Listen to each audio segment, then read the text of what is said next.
One word, attitude. Absolutely incredible. That is the number one. I want that to be everywhere for the next 12 months. Attitude, attitude, attitude, attitude. That is the difference between having the best year of your life financially and just kind of getting by, kind of doing the same things over and over and over, and your attitude will be challenged.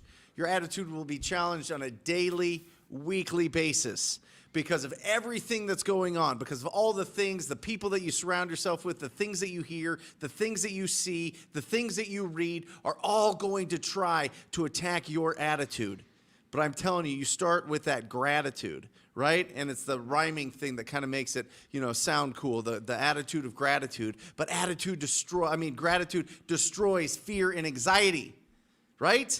Imagine going out every single day with just incredible optimism, an incredible attitude that you are going to succeed, that you are going to provide the most value to the community that you possibly can. It's absolutely incredible. Welcome. Welcome, welcome, welcome. I'm so grateful for everybody that has watched anything on this channel. We've had over 5 million views. We have over 1,000 videos on here, and it blows my mind every single day. So I want to say thank you to everybody that's participated, especially in this live show. All right? It takes a lot of courage to be able to put in the comments section, to ask questions, to get vulnerable, to be able to skip to the front of the line because you're not holding back on the things that you don't know about this business. And so just to recap, just so that we can go through everything that is involved in a wholesale transaction, because that's the foundation. Right? Whatever you want to do, if you want to own 1,000 doors, you want to flip 1,000 properties, you want to lend money, you want to just be wildly successful as a real estate entrepreneur, it starts with finding discounted properties. And the art of finding discounted properties is what we call wholesaling. So let me give you the 17 steps to wholesaling a property so that we can go through it all, and that way you can, whatever mysteries that are in there, whatever questions that you have, we can get them answered. And we have an incredible show for you today. We've got Jamil Damji, we've got Ryan Thornton, we've got Luke Rotfold, we got Mike Mahoney, and we've got Steve Trang on the show all today in this next 90 minutes. But remember, here's the thing. This show is about 3 parts. Okay, number 1, squat up in the comments section. Make sure you're putting where you do business, where you live, so that you can find people that have the same goals, have the same brain, that entrepreneurial spirit, right? Number 2 is ask your questions. Whatever questions you have, make sure that you're asking them so that there's no mystery to this business, so that you can get exactly what you need so you can implement in your business. And third, and my favorite, and all of our favorite, is to celebrate, ring the victory bell on any success that you've had over the last week, over the last year, over the last month, whatever it is. If you've made your first call, if you've closed your first deal, we want to celebrate you. We want to recognize you. All right? Let's jump into these 17 steps. I'm going to go through them fast because we've got an action-packed show. Not only that, but we're going to be giving away hats and shirts and lead trackers and lead sheets. We're going to be giving away everything today. And also, we have an unbelievable Black Friday sale coming up, and it's absolutely bananas that you have to check out. But let's go through these 17 steps first, right here. 17 steps to wholesale every deal. Number 1 is you got to find a list that you want to target. You got to filter down all of the properties in your community down to that 6 to 10% that are in distress. We make our money in those situations where people want to trade the price for speed and convenience because there is distress there. Okay? We can talk about all the lists. Make sure you put it in the comments section what that is. Number 2, make contact. You have to have a quality conversation. You have to have a quality conversation. I don't care if you're marketing or if you're prospecting. Marketing is you're paying somebody to call you. Prospect is you're reaching out to them. You're being proactive. But you have to have a quality conversation with somebody. You have to get somebody on the phone. That's where it starts. Number 3 is you got to pre-qualify them. We pre-qualify based on 4 things: condition of the property, timeline to sell that property, their motivation to sell it, and their price. Right? So condition, timeline, motivation, price. Those are the 4 things that you're trying to pull out of every single seller, every single conversation that you have with them. You find those 4 things, and you will have a qualified lead, and you'll know if somebody's willing to do business with you. All right? Next, number 4 is due diligence. This is where we find out, is this a deal or not a deal? right? When you go and you're pulling the comps, did you see that though? It was number 4. It wasn't number 1. It wasn't, oh, I saw an ugly house. Let me go do a bunch of research on this property. No, right? It's about doing the due diligence after you have the conversation with the property owner. Next, number 5, you got to do lead follow-up. Lead follow-up. 99.9% of the deals that you're going to do is going to come from lead follow-up. It's not going to be one call close and all of a sudden somebody's like, oh my gosh, I'm so glad that you called me and I just want to sell you my property right now. You need to do lead follow-up. This is where it gets real slippery for a lot of people. All right. Number 6 is you got to go on an appointment. Woo! That's why we have Ryan Thornton here. Ryan Thornton here is the master of appointment and offer presentation. So any questions that you have about that, make sure that you take advantage of it. He's not going to be here the whole 90 minutes. He's going to be here to answer those questions. So hit him with it off the bat. All right. Next.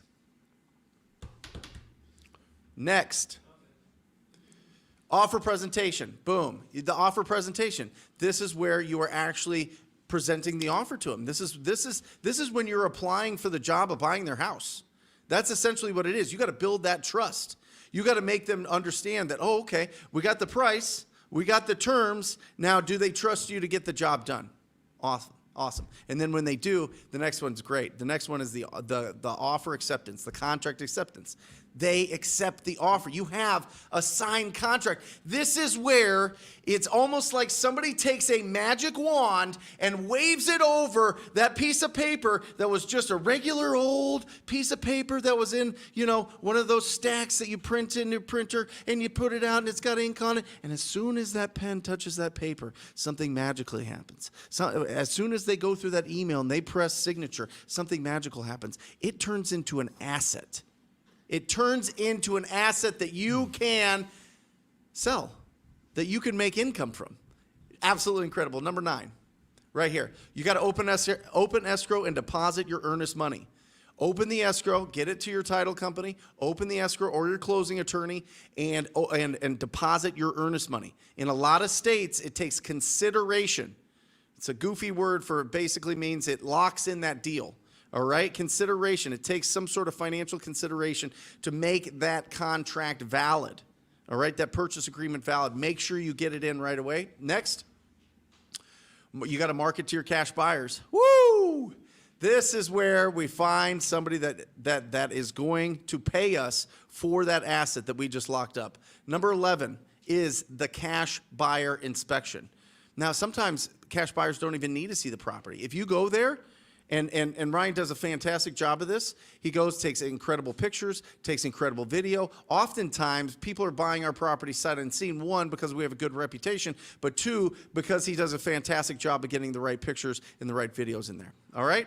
Next, make sure assign the contract and assign the contract with the buyer. Basically, you are getting the assignment. That is your document that shows how much you're going to make. When you assign that deal, now that buyer is taking over the responsibility of that contract, and they're paying you for the right to do that. Absolutely incredible, right? This is where you just sold your right to that. That magical wand that just turned that regular piece of paper into this asset, you just got paid for that. Not quite yet. It's not in your account yet, but we're getting close. Now let's finish this thing out. Let's get this thing to the finish line. Next is make sure that they deposit their earnest money. We ask for $5,000 non-refundable, right? This shows us that they're serious and they're going to go and close this deal. If they just say, oh yeah, send me the assignment, and then they don't deposit their earnest money, they're probably trying to sell that deal to somebody else. They're probably not the end buyer, which means that they may or may not get this to the finish line, right? So make sure you lock it in with that earnest money. Next is make sure that the title has everything, all the liens, all the mortgages, everything is getting paid off with the purchase of this property, and that's called clear to close. We're getting there. Stay with me here. We're at 14, 15, 16, 17. Get real exciting. Here we go. We got the clear to close. The buyer's funds are there. The money is in the title company. It is with the closing attorney. It is getting close to being done. This is something that you need to make sure that you check up on so that nothing gets delayed and pushed back and the seller starts getting anxious because they're in there. They're signing the deed to the new buyer and the buyer's funds are in. Absolutely incredible. 16. close the deal. The deal's closed. And number 17 is you get paid. Absolutely incredible. You get paid. That's the 17 steps.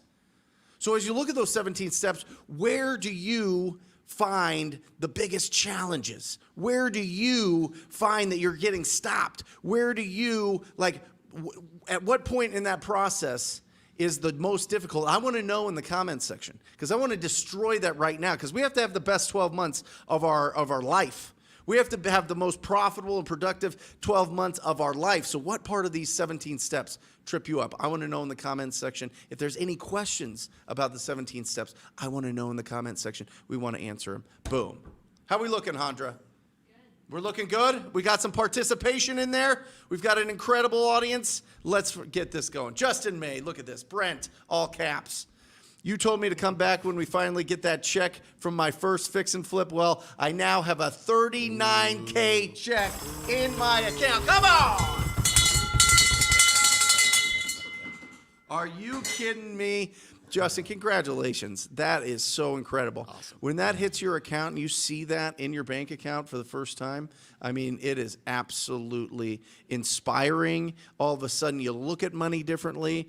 Let's push this up 11K. Let's get it over 50K. You know, Justin. Let's push it up.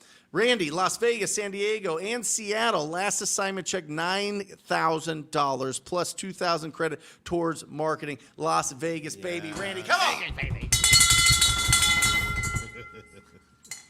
Awesome. That is awesome. Brent Wilcoxon. Great name. I made my son do a book report on rhinoceros success. Yes, when he was in 3rd grade. He is 34 now and wildly successful. Attitudes that are built with intentional congruence are best charge. I'm gonna raise it. Well said. Yeah.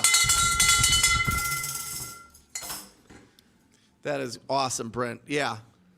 Yeah, it's an incredible book. That book, Rhinoceros Success, was the inspiration behind the Rhino Tribe, right? The having thick skin and charging towards your goals and not just sitting there passively, but going after your dreams. And interesting thing, I got a bag, Mike. I got a bag from my grandma, Marie, right? Mm-hmm. And in that bag was some pictures of us when I was young and the book Rhinoceros Success, right? Signed by the author. And it was from the late 80s. It was 87. It's sitting right there in my office. Absolutely incredible. My grandma read that book. So, I totally, You can better believe that will you grab it, Mike? My sons will read that as well. Follow-up Fridays. Best day of the week. My deals usually come from a 5-point follow-up on average. What's the average, Ryan? What's the average times that, because we do it a little different, right? So Chad warms it up, and then once it gets to the point where they're close to making a decision, how many times are you following up and having to make contact with those property owners? 5's a pretty decent number as far as how many times for each particular deal. But what I want to touch up on is those 17 steps of a wholesale deal. Follow-up doesn't stop after the contract is signed. So, get him. Right? Because you follow up because you want that deal on paper. You want to escrow open. You want that money. But homeowners can falter when escrow is open because they're still getting calls from buyers saying, hey, well, I can give you this. Hey, Not only that, but the buyers start going in for the kill because they've already made the decision. They go, oh, you actually have, okay, you're in the midst. What if I gave you more? Right, exactly. And then that homeowner starts to, did I leave money on the table? Follow-up is all about trust and rapport, and that trust and rapport does not stop after the agreement is signed. That's huge. So you got to remember that. How do you keep them in the saddle? How do you keep them? How do you keep the trust? How do you keep them from getting wiggly and wanting to, maybe the grass is greener with this other offer? Well, that comes before the contract is signed in the beginning. Mm-hmm. It's like, hey, I'm going to give you the best deal here. People can come in after and offer you the moon and the stars, but I'm going to get it done for you. And then after the agreement is signed, it's just that typical hey, just checking up on you. Do you need anything? Yeah. Can I help you with anything? So it's just that constant touches until that close date happens and those funds are in your bank account. Yeah, I used to say, as soon as we go under contract, there's going to be other buyers that are interested in this property. And anytime they reach out to you, just tell them that Send you're them to working me. with me and send them to me. Yeah. Send them to me. Give me their name and number, and I'll give them a call. Absolutely. Yeah. So follow up, around that 3, 4, 5 range. It'll kind of depend on the season. Yeah. But yeah, you're right on point there, Tony. But after that, it's still points of contact when that agreement is signed. How many times a week when you're in escrow, when you have the contract signed, how often are you reaching out to them? I'll base it off the homeowner. Yeah. You can kind of see if somebody's getting squeamish, and typically they're responding to you on a regular basis, and all of a sudden they haven't. So I'll base it off of kind of my feeling on them. So I might go once or twice a week, maybe a little more if there's something going on with them at the home and they're trying to get people out or moving stuff and they're doing it by themselves and just things like that. So it's really kind of a case by case basis. Love it. Love it. Right there. Boom. Look at this Boom. guy. 1985. Boom. 1985 right there.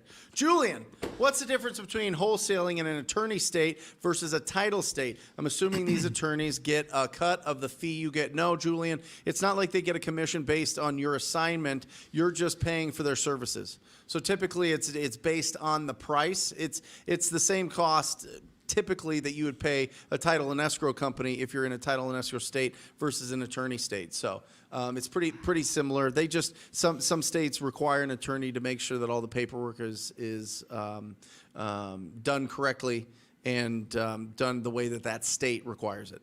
All right, great question. Great question. We just talked about it. Yeah. Ryan just talked about it. Yeah. Daniel, do you need an LLC prior to calling? I think it's very strong. I think that once you create your own business, it's like a mental switch that goes, oh, wait, I'm an entrepreneur. You know what I mean? Before, and Daniel, who edits all our videos, does an incredible job. We had this conversation, and he was talking about, like, how do you not have imposter syndrome when you're doing a side hustle, when you're creating a business for the first time? And I think that's one of the first steps that you need to take, Daniel, is like set up your LLC, be serious about it, set up a bank account, start working on business credit, start working on some of these things. And Prime Corporate Services, do we have that link, Matt? Can help you out with that if you need it. They do that part for free, except for the recording costs. Prime Corporate Services there. And let's make sure, Matt, let's make sure that we have the Black Friday sale because it's absolutely bananas, tickering the whole time. All right. Alicia, regarding the earnest money deposit, does that come from the wholesaler or the cash buyer? You want to deposit yours first. As soon as you get that contract, get your earnest in there. Now, when you assign it, they should send you back your earnest deposit once it gets replaced. Now, oftentimes they don't do it until everything's closed, but you can ask for it once your earnest money gets replaced. So first you do it, and then you get it from your cash buyer, for sure. Guys, check out ttpblackfriday.com. We've got some things out there. We've got the biggest discounts ever, and we've got some courses. We've never released it before as just courses, but an incredible, the Novations course is back out. That has been on the shelf for 2 months. That was a boot camp with the incredible Todd Toback, and that is a tool that is so powerful, is the Novations, especially in this market. So go to Black Friday, ttpblackfriday.com. Check that out. Carrie, I am having trouble blocking time to hammer the phones. Ryan, you want to take this?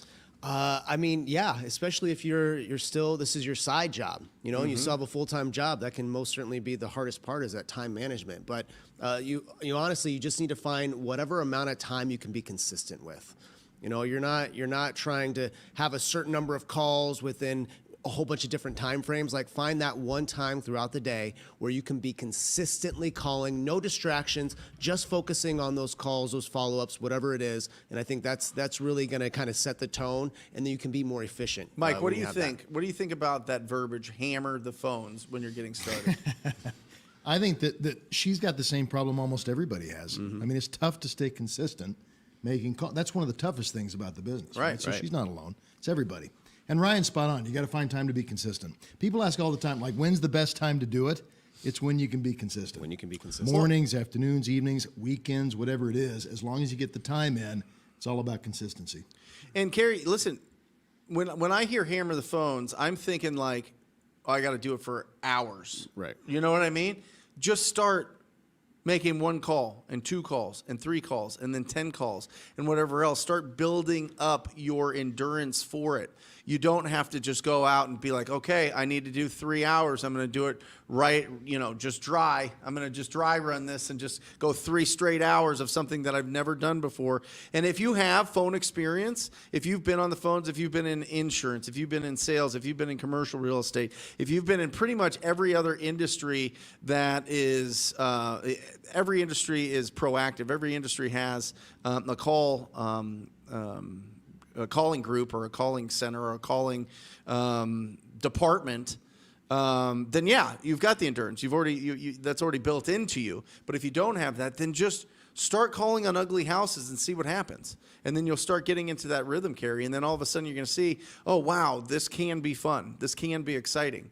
And then just build from there. And I mean, correct me if I'm wrong. When you're first starting out, I think finding that consistent time is so much more than focusing on the number of calls. Yes. Because if you set an hour aside out of every day, you do however many calls you can get within that hour, and then you have a baseline of what works for you within that time frame. And then you can start moving up as you get more experience on the phone. Then that number can creep up because your calls become more efficient. So work on that time frame and less on the number of calls, and then you're going to figure out what's going to work best for you. Stay with this one. Freddie, how much follow-up to go from SMS texting to a phone conversation?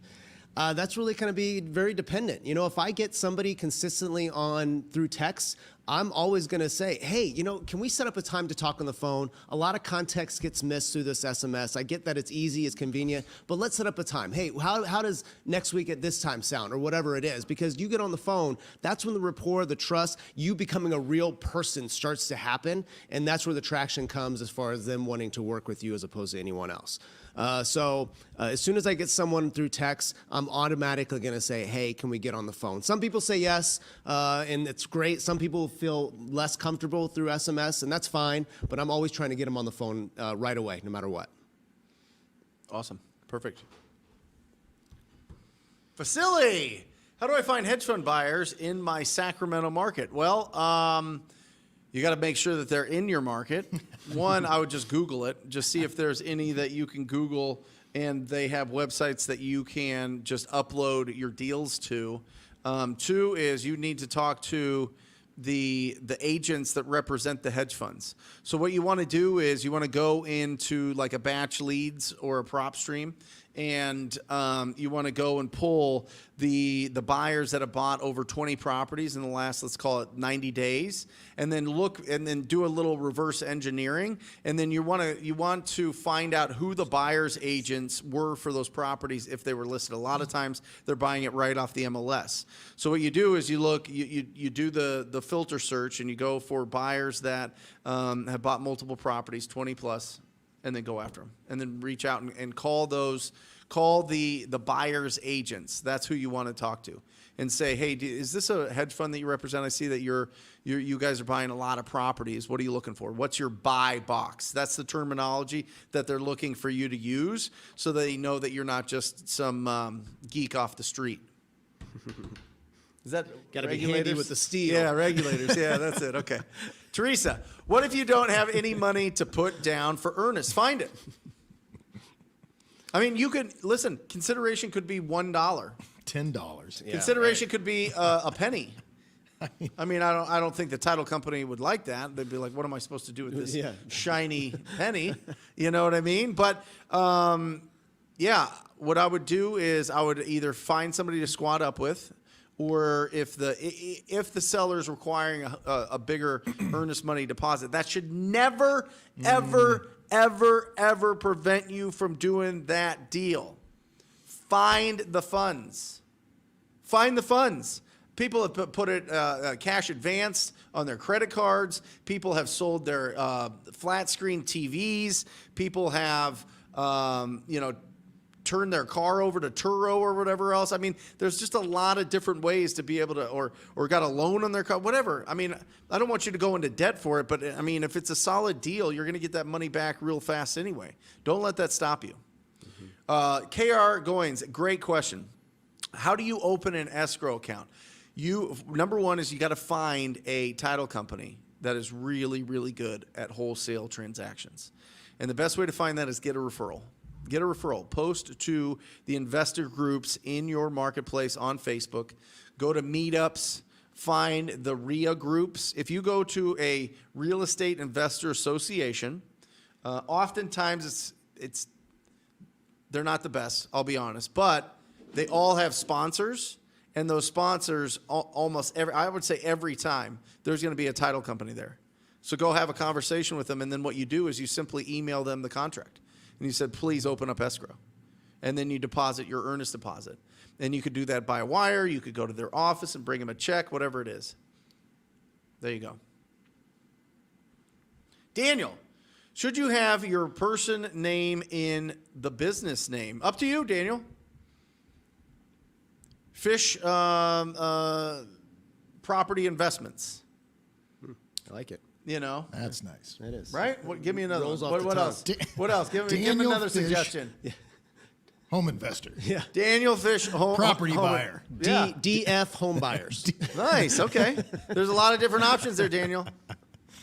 Darren, how do you approach estates with homes that are higher price points like New Jersey and New York? Yeah, it depends, right? Bread and butter is going to be the median sale price. When you start getting into luxury or higher price properties, there's really no difference except for you just have to find the buyers for those properties.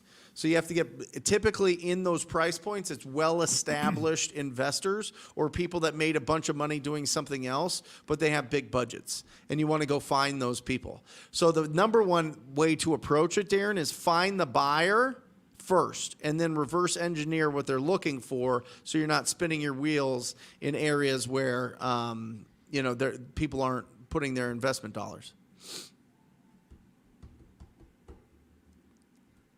Gerardo, I did my first Novation deal here in Phoenix for $34,000. Yes. Getting closer to my goal of quitting my job at the beginning of next year. Guys, listen, nobody is better at teaching you novations than Todd Tobeck. Check it out at ttpblackfriday.com. Seriously, it is absolutely an incredible strategy. Here we go. Come on.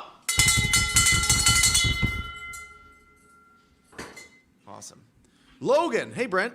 I just signed up, for TTP last week through the course and hopefully getting my filing approved today. If you had one thing to tell someone just getting started, what would it be? Focus. Focus, Logan. Ugly houses, big checks. Progress, not perfection. It's right there, yeah. It's right there. Yeah, it's right there. But the progress is on building your wholesale business. Build the machine that's going to find you the deals forever. When you build that machine, then you can go and cherry pick the absolute best rental properties, the best flip properties. You can be around a lot of the different buyers, and all those buyers at some point need money, need more investment into their companies, so you can lend money. I mean, it opens up every single door you could possibly want in real estate, and it doesn't happen if you don't focus. We are in the shiny object business, right? Everybody like, oh my gosh, that works, and I heard this podcast, and that works, and oh my gosh, I'm going to go, I'm going to go over here, and then I'm going to go over here, and I'm going to do this and this, and oh, this opportunity came. Stop it. Just find an ugly property, put it under contract, create that asset, and sell that asset, and then be able to go full time in this business. Actually, you bring up a really great point. Do you mind, Matt? Will you put up the Millionaire Blueprint right here? This is it right here. All right, Millionaire Blueprint, and this is from the Millionaire Before 30 that we put together, but it's still spot on. Number one is do your first deal. Do your first deal and then go full-time into this business. Once you go full-time into this business, kill your consumer debt, right? That is, like, it'll hold you down. Debt makes the wrong things important. Let me say that again. Debt makes the wrong things important. and it'll prevent you from really growing your business as big as it can be. Next is make sure that you're investing in assets. Take your whatever you're not spending on your lifestyle, invest it in assets, and then you get to financial freedom. That is the goal. So that's it, Logan. Yep, and Logan, on an acquisition standpoint, the thing that held me up a lot was I was trying to overcome objections before I actually got them. I would sit in my office and I'd try to figure out every single answer to every single question that could possibly come, and it kept me from going to appointments, kept me from getting on the phone. And so you get rid of that analysis and just call. Just talk to people, and you're going to figure it out as you go. All right. Easy. So you two get out of here. We're done. We're done. Say goodbye to Ryan and Mike. bringing in the Thank you big guys hitters. for bringing in. The Viking Boys are here. All right. All right, come on in. We got the Viking Boys. We got Luke Rotfold. We got Jake Landis here. These guys are, if you guys aren't following their Instagram, make sure that you follow them. You guys are going to be right there. Yeah. All right. We're going to keep you right there because Jamil's going to slide in here any second here. Luke, Jake, Hey. how many properties do you guys own? Like own. Not flipping, not wholesaling, like in your portfolio. So you're Talk to the saying- mic. Are you saying like owning altogether, like flips and rentals? No. Just rentals. Just rentals. Yep. Rentals, we got 40 doors 40 doors in Arizona, in Arizona. Yep. right? Arizona. What's the 40. average median price of those properties? Well, it's I'd say probably around. per door. Yeah. Like 200 grand, 250 Yeah. Awesome. per door. Awesome. Yeah. Right? So a big It portfolio. might be higher than that. Yeah, I think it's higher than It's that. higher- Well, I'm because- saying like a fourplex is Yeah. $1 million. Right. Wholesale deals. because we got obviously just Airbnbs that are worth 700. Oh yeah. Well, yeah, that's I'd true. say like maybe three, Yep. maybe 300. Average 300 at 40 doors, right? Right. Income from that? Roughly? Cash flow, it kicks off about 25 grand a month after all expenses. So That's income- passive. Passive. You're a passive. Yeah. When did you guys start building your portfolio? 4 Really? years ago? Not even. How many? Maybe 3 years ago? Say that loud for everybody. 3 to 4 years ago. What'd you do before you started owning property? Just wholesaled. Wholesaled, Oh yeah. flipped. Guys, Luke, Went I from don't wholesaling to look. flipping. I've talked to 45,000 property owners. Oh, yeah. Right. I broke it down all the years that I was making the calls. Absolutely. You got to be. I know we talked You're about pretty. that. You got to number's- be double that. That number's up there for talking to homeowners. I couldn't tell you what the number is, obviously. I mean, it's eight years of doing it nonstop. So Right. Why do you keep It's up doing there. it when you're getting $25,000 of passive income and you're flipping? Right. That's not even Yeah. your multi-million-dollar flipping business. Right. Right. You got Airbnbs, you got your regular rentals, you got multifamily, you're developing even bigger multifamily, you're still Absolutely. hitting the phones. What is For wrong sure. with you? I've told Jake this before too. I feel like my best use of time is on the dialer because obviously when we're on the dialer, we're getting deals. Right. So that's why I still do it, and I enjoy it. You already know this. Play Madden while And he I likes do it, Madden. so- Yeah. Yeah. I'm not gonna lie. If I was gonna be sitting at home, I'd probably be playing Madden, and so if I can work and play Madden, might as well do it. Yeah. And currently, no, I'm not anymore. I was on a 6-game win streak before my last game last night. Soft. I had a solid 6-game win streak going, but I ran into someone plays with the Eagles, and of course they play with the Eagles because they're the best team in football, and I lost. Yeah. Who are you playing with? Come on, Viking Boys. He's playing with the The Vikings. Cowboys. Guys, Come make on. sure you put in some questions here. The reason I ask those questions is truly what we just talk about, and say that in a second. Hold on. What I was talking about is the foundation of our business is finding discounted properties. The foundation is going out there building the machine that finds you the best deals. Is this how you guys are finding the best deals that you guys keep, that you guys flip, that you guys you're either buying it from wholesalers or you're sourcing it yourself, correct? Yeah. Right. 100%. And you had to raise money to do that. Oh yeah. And you raise money because you have a track record Absolutely. and because you know what you're doing. Absolutely. And because you can find discounted And then you properties. start raising money for your flips. Then you start raising money for for your long-term stuff, for your developments and stuff like that. And so, obviously, like you said, the more track record that you get, the more that you actually show people what you're doing, then the more you're actually going to have people interested in being like, hey, how do I get involved in that, or how do I throw you some money to work for me as well. So I mean, there's other entrepreneurs out there that that, there's a lot of people out there, this, that they might make really good money. They might be a dentist or they might be a whatever it is, right? And they don't have the means to be able to grow their money like we do. Like, that's, that's why we've had multiple people come up to us where they're financial planners or whatever. Yep. And I got nothing against them, but I always just laugh because they're like, what are your thoughts of investing your money with us? Like, we think we could make you 6 or 7% on this. And it's like, dude, with our flips, if we put our own money into our own stuff, we make 70% on our money. Right. Like, so it's this. Even in this market. Well, yeah. I mean, because obviously we still borrow money from investors, Yeah. We just did a flip. We just did one. Yeah, Yeah, that's it. exactly. That's it. What's your gamer tag? God, I think it's. You don't know your gamer tag. No, I don't, because it's always logged. This it's always is logged super in. sus. They say. No, it's always logged in. I'm trying to think. What is it? I think it's L train or I think it's L train 28. I think it's L train. It's either _28 or -28. Your tag has train in it. L train, baby. Come on, the L train. I'll tell you what. There you go, Brandon. Find him. Find him and beat him. Brandon, Guys. I will find it when I get back to the office. I'll look it up. We've got 20, 30 minutes with these guys. Make sure that you put in your questions in the comments for them. Absolutely incredible example of really taking it to the next level. That's the difference, is recognizing potential. That's how you level up in the game, but you get to recognize more potential the more people that you talk to. And I think one of your superpowers, guys, is that you guys have your thumb on the pulse of what's going on in the actual market because you're actually talking to property owners. Absolutely. Right? 100%. And then I think that's another thing too, is I was actually thinking about this actually earlier this morning. I saw your video that you did with Dolph DeRoos. Yep. Which I love that guy. Yeah. It's like just want to hug him. He's the best. But anyway, so it's so interesting in this market right now because you've got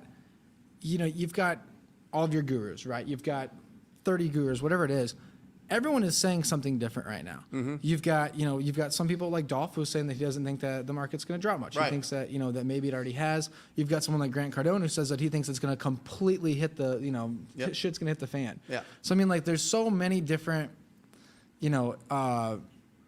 opinions out there that people think that it's going to happen. And so I mean, like, I think that one thing that we've done is like we've stayed in the market to just actually see for our own experience. We've Right. taken our own experiences and been like, okay, what do we think is going to happen? And so I think that that's a bit of advice that I'd give to people is make your decisions based on like your knowledge of what's going on in your realm, right? Because it's like everyone saying all these different things. When we're just going off of what we know that, okay, this area has taken a hit. We know that this area still seems to be doing okay. So we're still flipping in certain areas. We're still staying kind of within our own little kind of circle that we want to. And it adjusted. It absolutely. I mean, Totally. you guys would do a flip anywhere and it would sell. Absolutely. And then it started staying on a little longer. And you guys go, For we sure. better get closer in. For sure. And I mean, we lost money on multiple flips. Obviously when we were underwriting projects for them to be at a certain price and then it drops 25%, you're obviously going to lose money on those. So it's like, I guess my advice would be just make sure that whatever you're going to stick to, that you actually are knowledgeable in it, because you'll actually be able to stay up and do well on it. Awesome. Elaine asks, I have side jobs, older and brand new to everything REI. I don't even know the lingo or anything about real estate, but wanting REI working on pre-foreclosure distressed properties. Where do I start? You didn't know anything. No. Right? I didn't know anything. Your wife, which was your girlfriend at the time, Yeah, then yeah. became fiance, and then Yeah. you married her, Sage, Yeah. incredible Sage Rutvold. absolutely. Was Sage Poole. Yeah. Was a real estate agent on my team. Yep. And we were door knocking. Absolutely. And we were cold calling. Yep. And she was like, I don't want to do this. Exactly. But my boyfriend does. And then you started. Absolutely. And it took you 5 months to get your first deal. For sure. How'd you learn the lingo? You just jump in. You jump in and learn it. I mean, obviously there's too much. There's Give me something tactical. There's so You much can't knowledge. jump into what? There's so much knowledge out there. You just Right. have to pick something and roll with it. So I mean, like, obviously I picked cold calling. Yeah. Cold calling is 100% what we jumped into and ran with it. There's so many routes you can go now. I mean, you know what I mean? There wasn't all these things when we started. There wasn't agent investors and stuff like that. There's too much information out there. There is. And How'd you get started? Traditional real estate, and then we kind of transferred over into wholesaling, and then that's when Luke and I jumped in together. Yeah. Right.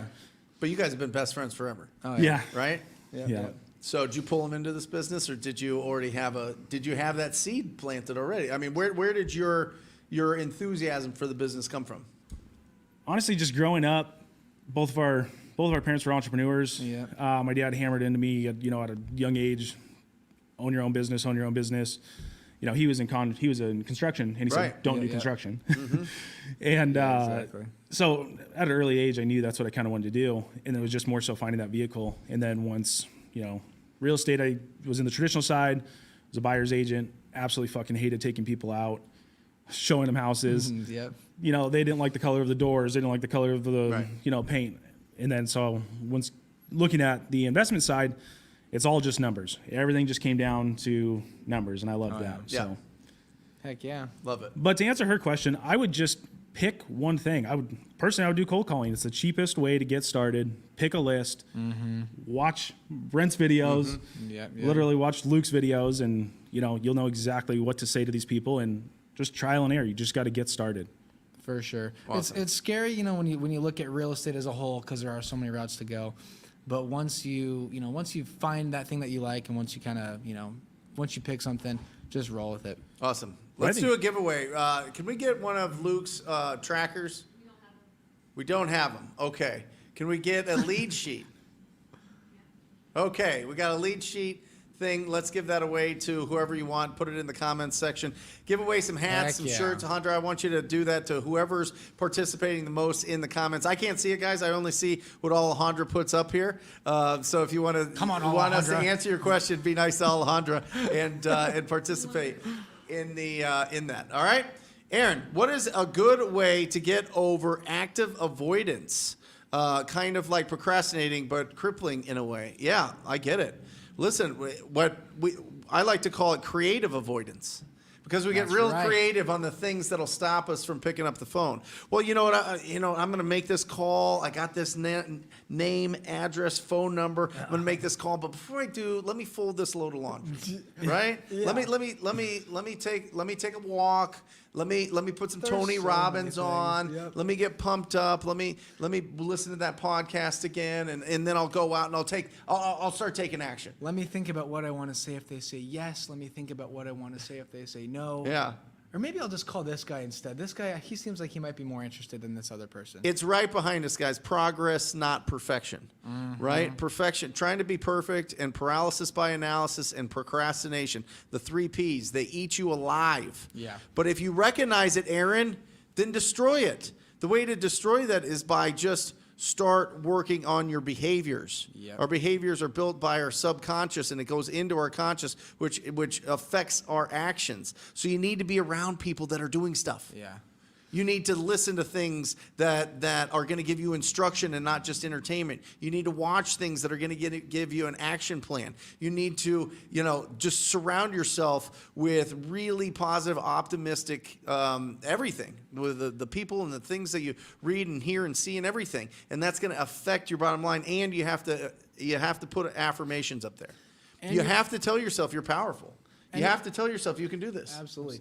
And you have to work on it regularly, because it is something that you're going to deal with throughout your life. There's just no doubt about it. I mean, we've got a guy that's on our team that's been with us for over a year now, and we just sat down and had a conversation about this literally yesterday, about how he feels like he's just not in like a great spot in the sense of calling and stuff like that. So I mean, again, you got to work on it. It's a muscle. It's a muscle, It's 100%. absolutely a muscle that you have to work on.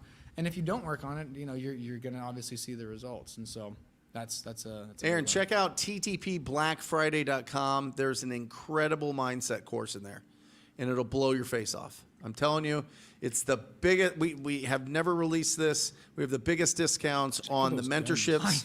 That's with everything. That's the elite mentorship with me. That's Todd Toback's Novation, and that's Brent Bauer's land course, which will blow your face off. It's And absolutely can we go back to that? Because Brent's arms look like balloons in that last one. Those Look 22-inch at those pythons. things. Oh Come on. my gosh. Come on. Oh my Gotta hold these deals down. God. Randy, Luke, I have you, Viking Day, 90-day player. Your 90-day yeah. player and need a new one. Made approximately $86,000 Boom, in wholesaling. baby. Boom. You gotta shake that. Shake that shit. Love it. Way Yes. to go, Randy.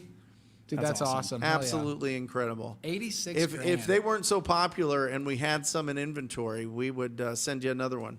Elon, here we go. Oh, look at that last Listen, name. He is in Israel. I know. Yeah. Oh, Jamili's in house. Oh, look Here we go. The bad boy himself. In the house. He's here. In the house. Oh, what's happening? What's up? Elon. Cold callers on the planet. What's going on? What's up? There we go. He's got the Raiders. God, I Hey, love that TTP check. here. I'm doing this virtually and want to choose one market in the Eastern Standard Time Zone and stick with it. Should I go with a big or small metro? Any suggestions? He wants to do an East Coast. He's from Israel. He's wholesaling virtually, Jamil. Where do you think East Florida. Coast? Florida. Florida. Where in Florida? Tampa. There you go. Oh, there we go. There you go, Elon. Listen, pick a market and go with it. Pick a market and go with it. You can do this business. Oh, yeah. There are people doing this from all over the world. You can do this from Israel, 100%. And there's an incredible group of wholesalers in Israel. Yep.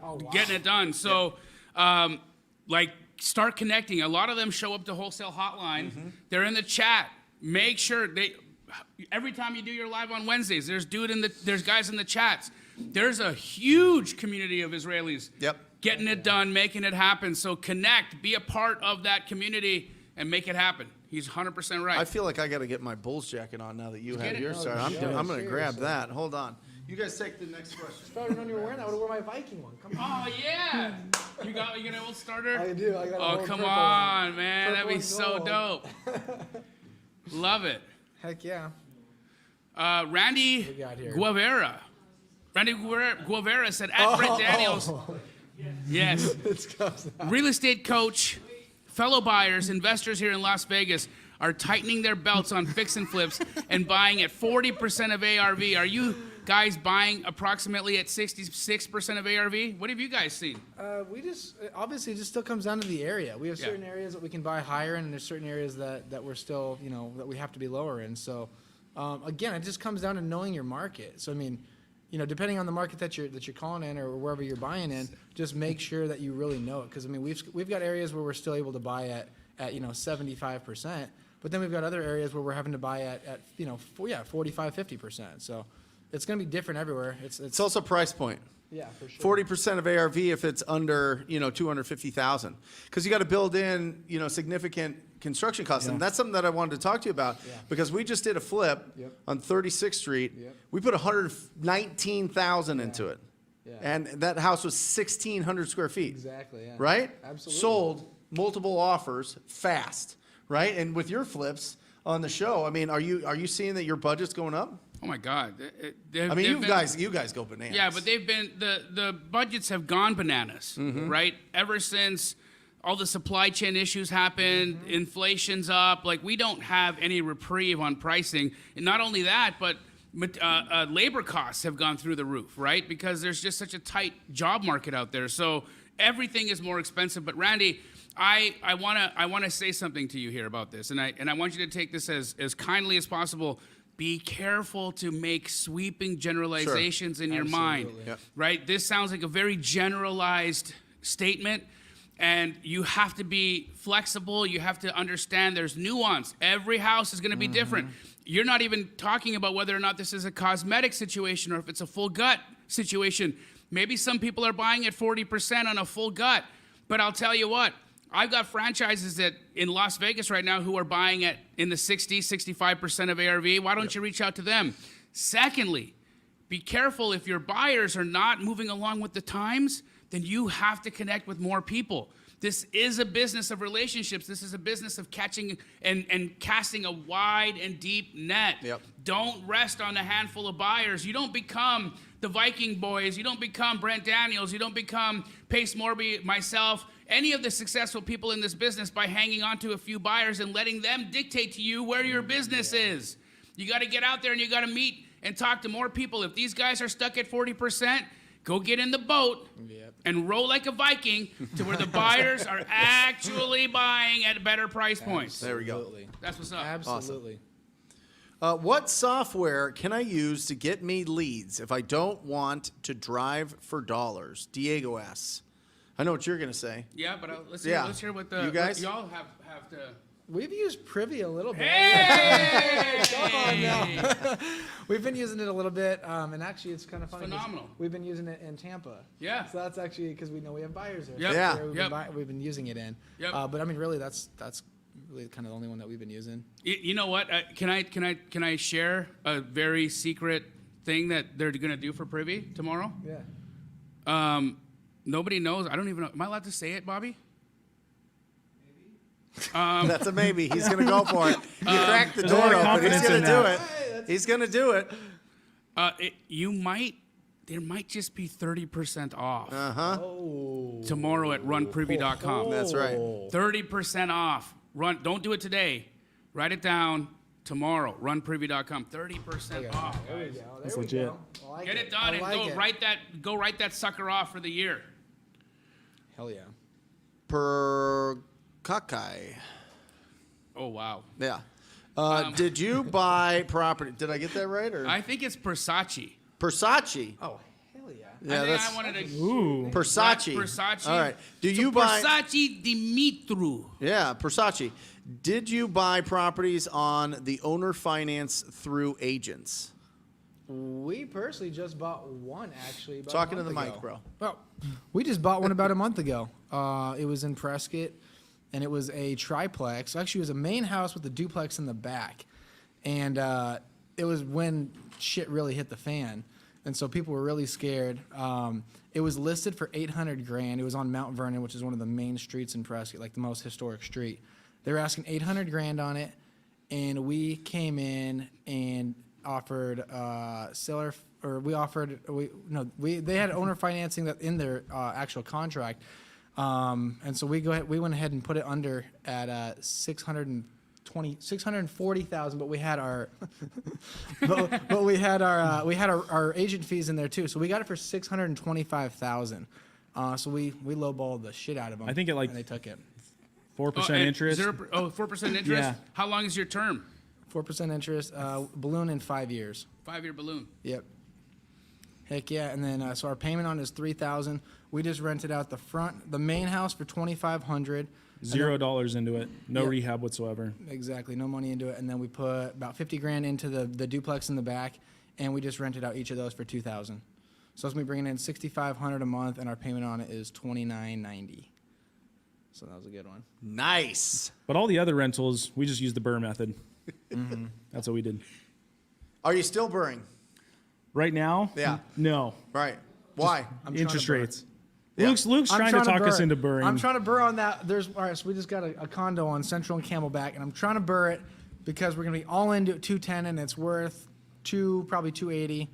So we could burr it if we want, but there's a chance we might sell it. We'll see. Yeah. Nice. Me and my friend are trying to make 25 to 30K together in Tennessee area. Is that possible? And what is the average wholesale deal? Depends on the price point. Depends on where you're at in Tennessee. Do you have franchises in Tennessee? I've got students just smashing it out there. You want to reach out to an individual by the name of Paul Nelson, all right? Paul Nelson and a partner of his, Nathan Wall. These guys are just smashing deals out in Tennessee right now. You're going to get a great look. Their average fee right now is like $15,000 to $20,000 a deal, and they've got 4 to 7 transactions happening every single month. So do the math. Very lucrative market, and guess what? Because there's fewer people out there, fewer wholesalers out there getting it done. You actually have a nice wide open market to get out there and play in. So go make it happen. So yeah, if you're trying to make 25 to 30, it's totally possible. Oh, Totally possible. big time possible. And listen, the more that you set that as your minimum standard, the more you're going to find that. Without a doubt, the more that you're going to find that. If you go, well, I'll just, shoot for 5 or 10, you're going to get 5 or 10.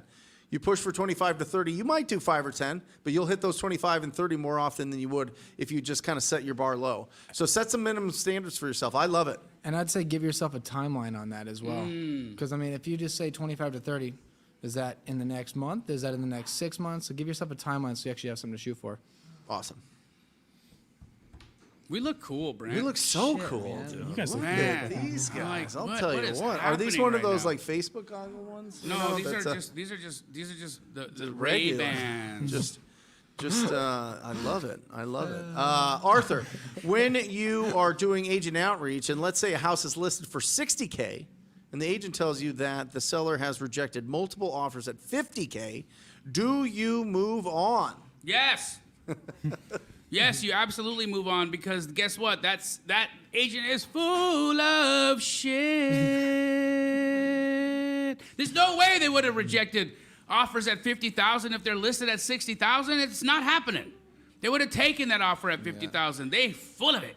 Especially if it's been on the market. Liars. Yeah. So here's what you do, Arthur. You follow up. That's what you put into your follow-up sequence. This is just somebody who hasn't come to terms yet. And don't blame the realtor for not being honest. That's what they do. Yeah.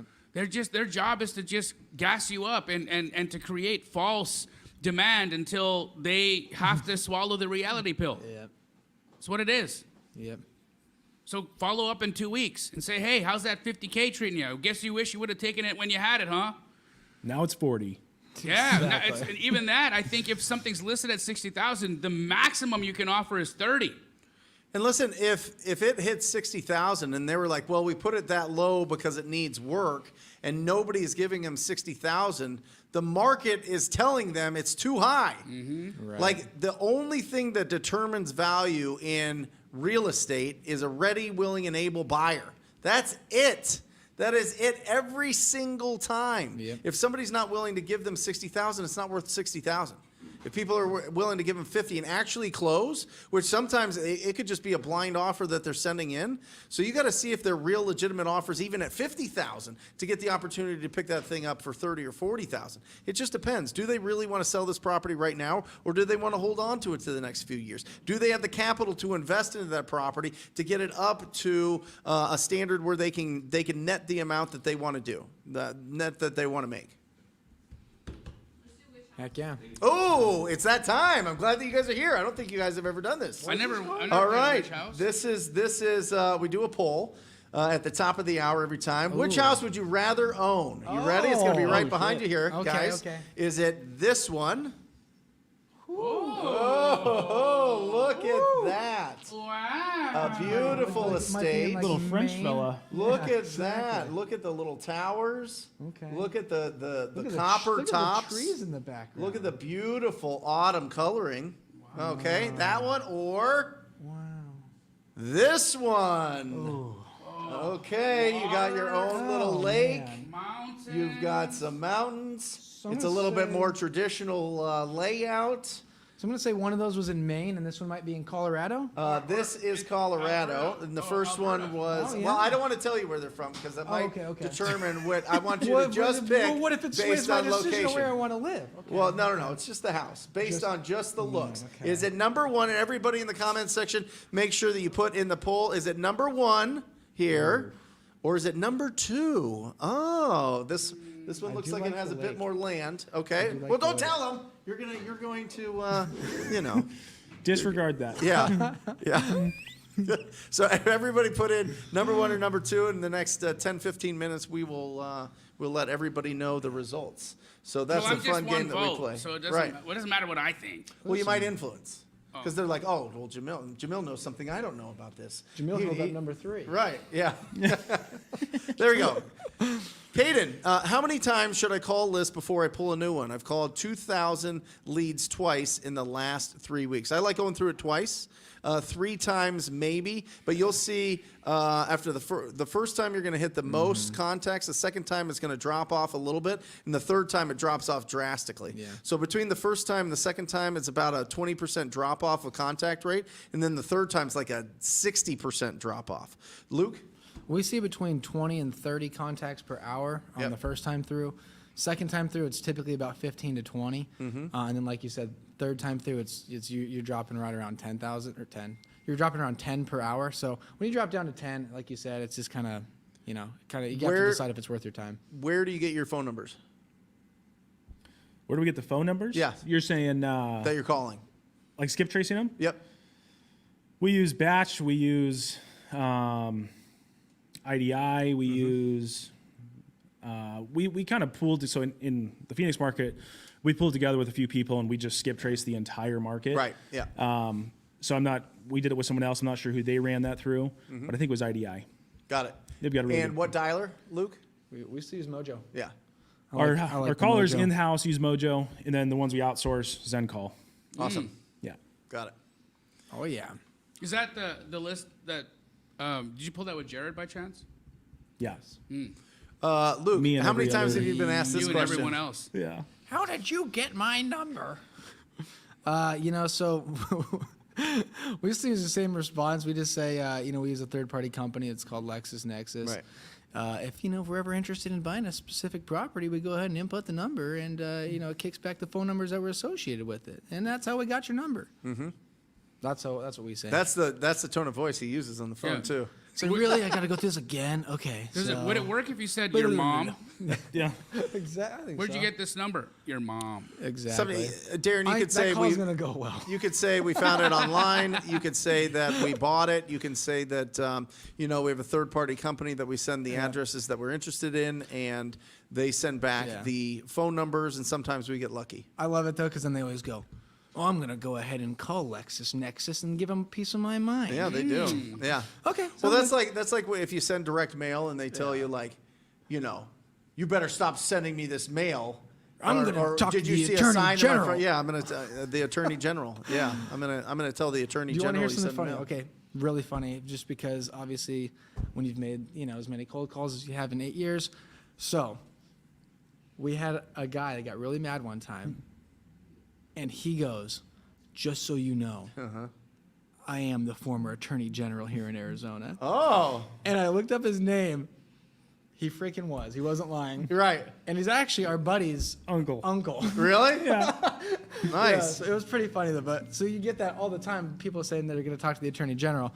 So then actually when talked we to him. actually talked to the Yeah. Attorney General about on a cold call, it was pretty great. So there's really nothing that can happen unless they have actually put themselves on the do not call list, and then also they've got to spend the money and the resources to try and enforce an action against you. Which, guys, I mean, it anyways. Yeah. Yeah. Robin, you guys having as much fun? Yes. Thank you for joining us, Robin. We are having a lot of fun, and we're loving it too. So much fun to be had over here. We So love much it. fun. Hey, don't you guys wish you were in this office wearing a 1990s Come on. starter jacket? Jake and I didn't get the memo. We didn't over get the here, memo, yeah. So Some Ray-Bans. could have brought my glasses and my Viking jacket, but Unbelievable. It's not in the car? no. Dang it. Come No. on. After I mean, that, it's after that winter. Cowboys Yeah. game, it's in the trash. I would throw it away too. Yeah. Would you recommend virtually wholesaling in a hot, low price area or sticking to your local market in the beginning? First deal, or does that matter? Great question. Darren, where's your local market? Yeah. In a hot, low price area, I would stick. I would listen. It depends on where your buyers are going to be. Go find a buyer. Yeah. Go find a buyer and then see where they're buying. It really, like, in years past, I wouldn't have given you that advice because you could sell anything in any market because everything was going bananas. But in this market now, in a normalized market, you need to reverse engineer what you're looking for, and that starts with understanding where the buyers are at and what they're looking for. And so as things start to stabilize with the pricing and with inventory around the country, the buyers are going to start coming back. But the ones that had stayed through this time are the ones that really know how to do this business and how to really pick the right properties, the right areas that they want to do business. And it's real important to know where that core is.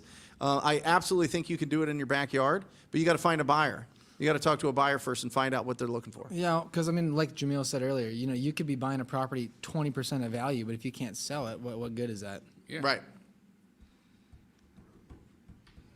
And I think you look at everything within the median sale price and lower, maybe a little bit higher, once you get some experience and once you're having conversations with those buyers. But you'll find that most of the buyers are sticking right around that median sale price. Would Yep. you guys agree? Big time. Right? Sure. And anybody who was buying in that lower luxury or that mid luxury price point, they've changed their buy box. And it's like you've got more people right now in that first time home buyer pool than there are any and ultra luxury. They're either in ultra luxury where like interest rates aren't as affected. Yep. And starter homes. Yep. Awesome. Kerry Gonzalez. Guys, check out ttpblackfriday.com. Check out all of those deals there. It is absolutely bananas. We're doing this to say thank you for an incredible year. For being around. It's going to go on for 10 days. We're going to like extend this thing. But look at his arms right absolutely. Did you Photoshop those? No, that's Those are the Hulk's arms. What He the- stuck those on. What is that? Oh, put that back for a second. Those are the biggest things I've ever seen. I'm not gonna lie. What were you weighing in at in this picture? 150 maybe. Yeah, 150 each arm. Each arm, yeah. Oh, like total. Oh, yeah. Brent, each 450 arm, pounds. each arm looks like the size of a torso. Listen, like I wanted to be a superhero. I just didn't think it'd be a Ninja Turtle. You know what I mean? For the text campaign, what is a good opening line? Are you texting, guys? We are, but we are not having much luck. Right. I mean, the carriers have cracked down so much. Who are you using? Right now we're using launch control. Yep. Same with us. And they in our group, they actually set up the campaigns for us. And so yeah, they have, I don't know if it's AI or something that makes sure that Yep. it's none of the blocked words, and then they change it up all the time. You know, I'd say So- this is Cindy reaching out about the upcoming election. Yeah, right. Yeah, now. Yeah. People are sick of those. No, I'll tell you we're what, our text blasting responses has gone up dramatically after the elections. Oh, I'm not surprised. Yeah. It was because everybody was just It was ignoring all. insane Yeah, for it a was, while it was there. insane. It was insane. Yeah. Yeah, you're not allowed to put bandit signs out, but you can if you're running for office. Yeah, right? yeah, exactly. And text. Louis, good to hear from you. Hey, Alejandro, what are you guys doing to best prevent numbers going as spam or scam likely? Well, first, Louis, we did a whole show on this, so make sure that you go back there so that you can get the highest contact rate. But what are you guys doing? Are you switching up your caller IDs, Luke? What are you doing? Yeah, we obviously have multiple numbers that we rotate through. How often are you swapping the numbers out? We're testing them daily just to see if they actually come up as spam likely. And then if something comes up, mark spam, we're just changing What it. an incredible concept. I know. To test the number every day before you start the calls. Yeah. I can't tell you guys how many times my phone rings in a day where it comes up spam likely. Yep. And I answer those calls. And guess what it is? Somebody asking me if I want to sell my house. And I think, wow, you really spent all this time and money and energy and effort just to most likely not have somebody answer the phone. Well, you have to season the numbers. Not This go is that extra step. This is something that the carriers are looking for is to season that number. So make sure that if you're on a dialer, you set the dialer to more rings. And for the first time, if you got a brand new crispy number, then start leaving some voicemails. Because the longer that you are connected to that number, the more it's going to season it, and the more that they're not going to just initially block it. What they're catching, what the filters catch, is if you're just calling for 2 seconds and then moving on 2 seconds and then moving on 2 seconds and then moving on 2 seconds. So you have to season that number by leaving some voicemails in the beginning. Once it's seasoned, then you can go bananas. So they're literally looking for evidence of robo behavior. Well, robo is, I mean, they're looking for dialers. Or mass. I mean, mass communication. Robo is actually more, is actually robot controlled, so they can do like 1 million calls in a second. Right? If it's a human, it's much slower that they're looking for. But yeah, robocalling is totally illegal. And I think there's even certain words that can be in those text messages that come up, right? That kind of flag it. Yeah. I don't know Tons of exactly words. what they are. That's but, what Brent was saying Yeah. about. Yeah. But I think he's talking about the dialer. Yeah. Making calls. Yep. Awesome. Simon, what phone numbers are you using to get 20 to 30 contacts an hour? That seems high, Luke. No. Not on the first time through? No, it's not. No, honestly, the first time through, we're definitely getting 20 to 30. What phone what are numbers are you using? Where are you getting your caller ID numbers? We get them through CallRail Yeah. Yeah. for dialing. Same with us. And then for our follow-ups, we use Smart Dialer or smartphone. So, Simon, here's the big question. Are you using a single line dialer? Because if you're using a single or a double line dialer, got to step it up, brother. Do the triple line dialer. If you want to get 20 to 30 contacts, you got to have people on the line all the time, just nonstop. So, That and testing to see if they're Yeah. marked spam. because we saw a huge decline when we weren't doing that literally every single day. Absolutely. And another big thing that a lot of people forget about, when you're having these phone calls, when you're having these conversations, don't sit on the call with them for 5 to 10 minutes if it's not going anywhere. It's like so many people make that mistake of like, I'm going to sit here and talk to Susan about her cat and about the weather outside right now. It's like, dude, you're on the phone to get deals. So I understand that it's nice and, you know, we're all nice people and we want to have these conversations. But at the same time, you gotta absolutely, like, you know what your time is best spent doing. And it's not talking to Susan about her cat and the weather. It is 100% getting through the no's to get to your yeses. Awesome. So don't waste time, because I think I just see saw so Steve many Trang people do pull up. that. So many people do that. Wow. Yeah. Steve Trang. All right. Well, He's gonna be here? before we do the house winner, I want to know what Steve Trang thinks. I want to get his opinion on it. He's coming in Get right him now. over here. So we'll get him in here. Get him over here. There he is. Let's go. Well, whatever. Give me one more question. Give us one. Well, let me ask you a question. Something you learned this year quickly. Something you learned this year and something you're implementing the next 12 months. Something I learned this year is that the amount of money that you can make is really predicated upon how much money you believe you can make. I love it. There he is. One thing you're implementing this year. One thing I'm implementing this year is I'm thinking bigger. I'm thinking bigger about everything. Love it. Everything and anything that's happening in my life, I'm looking at. Even bigger? Even bigger, I bro. love it. I ain't nothing. Yeah. I ain't done jack shit. Steve, we need you over here. Steve Trang, get over here. There he Get over here. is. Get over here. I know. Yeah, well, we're just having fun gonna here. go. All right, Steve. I'll swap them out. Get over We here. play Good to see you. we play a game. We play a game here, Steve, and it's called Which Would You Rather Own? Okay, first it's this one. Okay, here we go. Watch out. This one. Okay, would you rather own this one, or you're standing right in the middle of it? There you go. What you Okay, can't there. say right Or this one. We've got a poll going. Okay. All right. You've got number 1 or number 2. Which one do you select? Number 2. Oh, Steve goes number 2. Okay. Jake? Same Oh, number- number 2 won. All right. Well, there you go. Number 2. Congratulations. There you go. Yeah. Yeah. I was number Come 1. right in and Have Yeah. the mic. Have the mic. sure? Guys, happy Thanksgiving, everybody. Do everything that these gentlemen tell you to do because it's super important. Also, just enjoy time with your family. Be present. Put the phone away. Don't watch TikToks. Kiss your mom. Kiss your dad. Talk about politics. Yeah, do the thing. Just do the thing this year. Do the thing this year that everybody wants, and that's just to be able to see you. Awesome. Be present. Love you guys. Happy Love you, bud. Thanksgiving. Happy Thanksgiving. Happy Thanksgiving. Happy Thanksgiving. You all are amazing. Hey, thank you. Good to see you, brother. I did not know there was a Good dress to code. see you. Great to see you. There's both. not. We're Absolutely. just having fun. Steve Trang. What's going Something you on? learned this year and something you're implementing in your business in the next 12 months. Something I learned this year. Man, there are so many huge lessons I've learned this year. Yeah.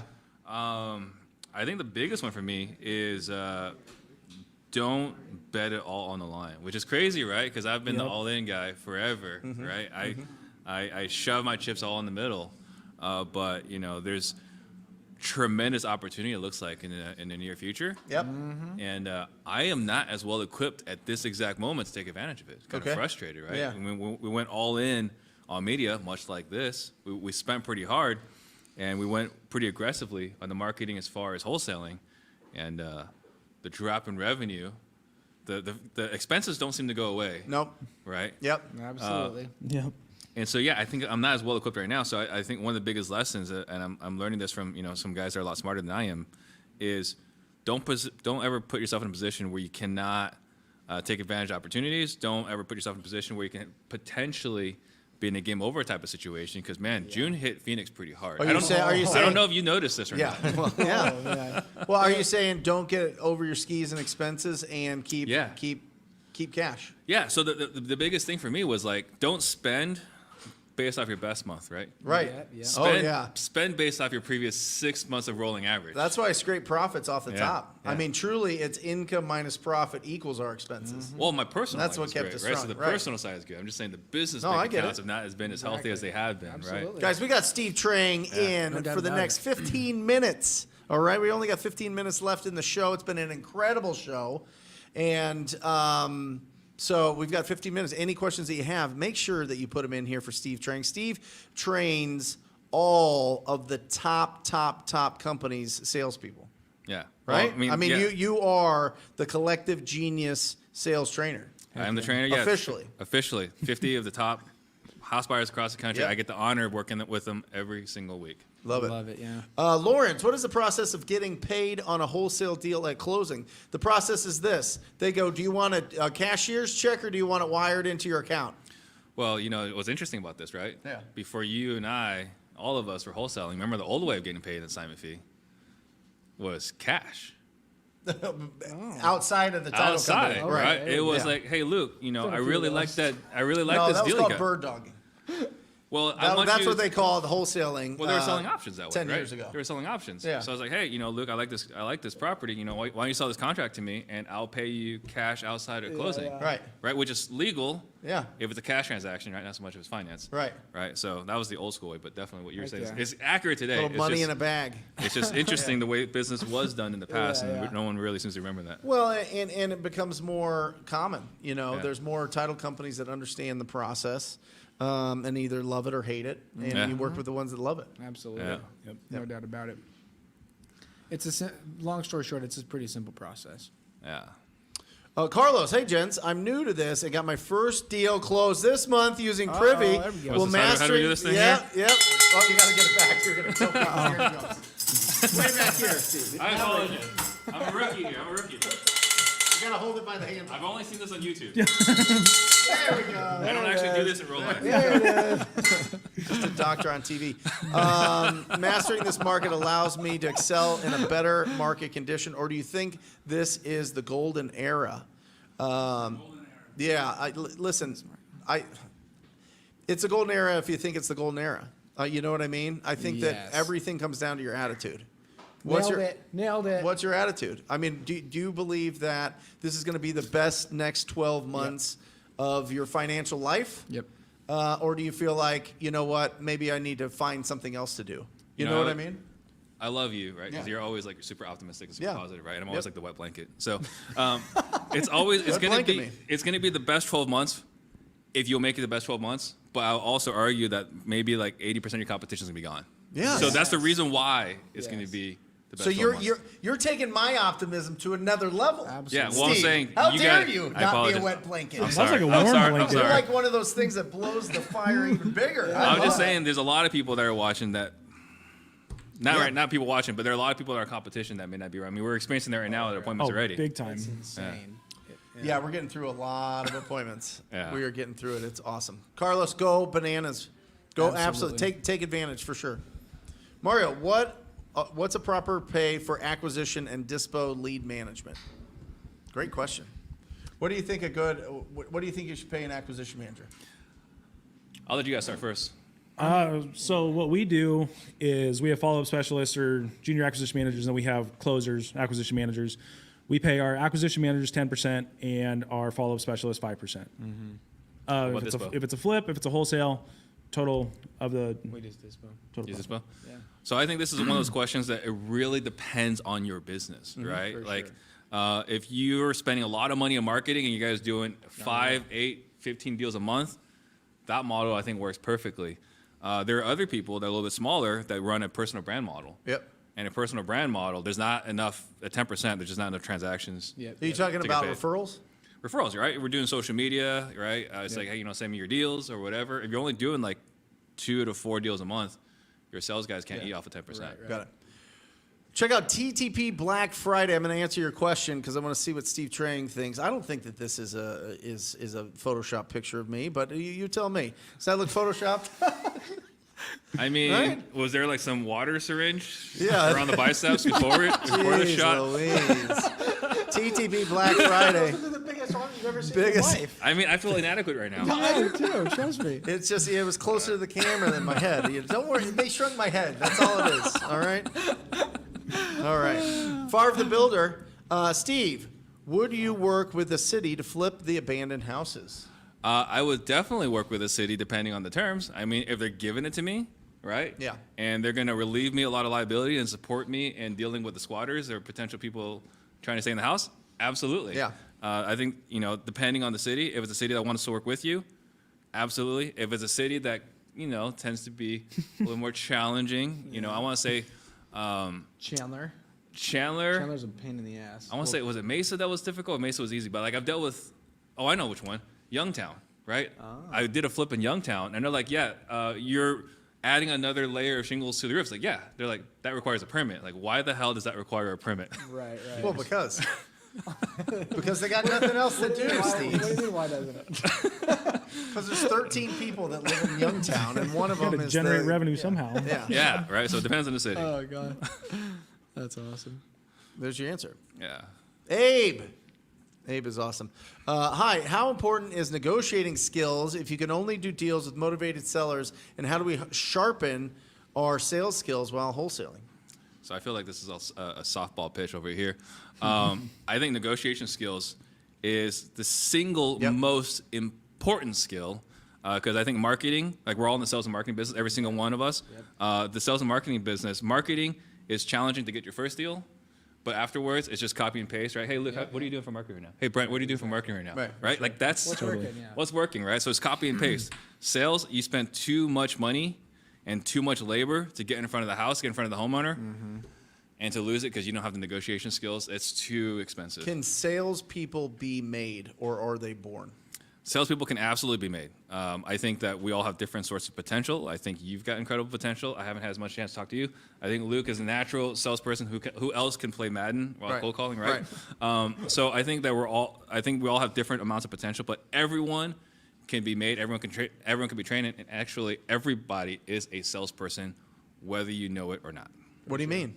If you're trying to convince, Luke to, I don't know, let me share that drink with him, right? I got to convince him, right? He might not be open to it. He might not be receptive to it, right? Asking someone to go work for you as an employee, you got to sell them on why they should work here.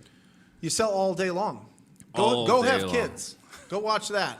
Yeah. You got to sell them to put their shoes on, to put their pants on, to stop eating that. All sorts of different things you got to sell your kids on. You And- know what I mean? and you Stay wanna in your learn- bed. And if you want to learn sales mentality, watch a kid, tell them no. Yeah, yeah, exactly. Yeah. So yeah, you absolutely can develop it. How do you develop? How do you get better at it? So for us, selfishly, we have, I believe, this best sales training program. It's not my words; it's what everyone else is telling me. So you go to disruptors.com right here on the shirt. There it is. /sales disruptors. I would say that's the best. Beyond that, actually, we just posted a video. I don't know if you saw it. I posted on Instagram of an actual me at an appointment. Oh, I saw it. Yeah. Yeah. Right. So Yeah. just watch that. Right. Yeah. So. Awesome. I think another thing too is with sales and negotiating and whatnot. So much of it again is going to come down to repetition, right? Because I mean, your very first however many phone calls that you've had where you're talking to a seller and you're going through that process of, oh, they want this and I want to be at this, you're going to find yourself saying things that maybe you shouldn't have said. You're going to see that, oh, I said this.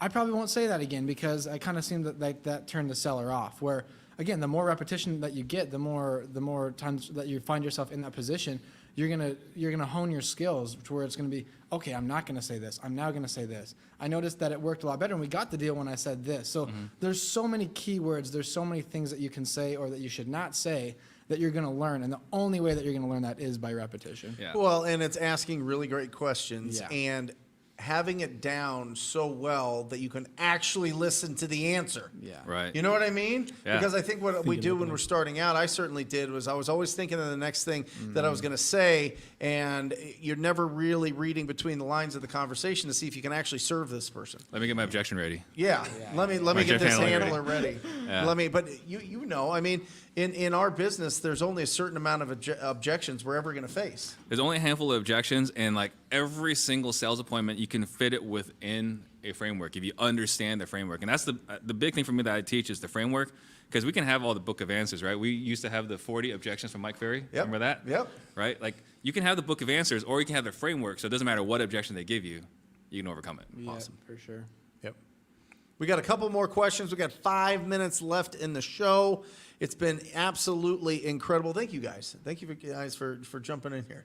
Oh, man, anything to work with Yeah, you. it's it is extremely grateful to have you guys in my life. Anytime I get a shake a tambourine. That's okay, it. you know? That's it. Listen. Doesn't happen every day, all right? Hey guys, I'm stuck in a wholesale deal I took down with hard money. What should I do to stop the bleeding? Bought it too high for the area. Been there. Yeah, so, yeah, we found ourselves in that situation many times, especially recently. But yeah, I mean, honestly, what we've done is you got to cut that price and cut the losses. I mean, if you're gonna get like slaughtered, then cut your losses and take a loss. That's what you got to do. I know some people that are taking stuff down as rentals, but again, it's like you want to make sure that it's gonna make sense if you're gonna buy it as a rental, you know, or you have to make sure you have a good exit strategy on it. If you don't have a good exit strategy, I wouldn't recommend just continuing to pour, you know, a shit ton of money into it. I mean, you're just going to lose more and more money. So kind of find what that number is, and unfortunately, you're going to have to eat it. So, you know what the best stock traders have in common? They cut their losses Yep. quick. Yeah. Right? So, like, you know, we all know to buy low and sell high. We all know it, but no one does it. Right? So the best stock traders, they know when to cut their losses. And for me, I slash prices until it sells. I have no interest in making hard money. And talk to your Yeah. lender. Talk to your hard money lender and let them know what's going on.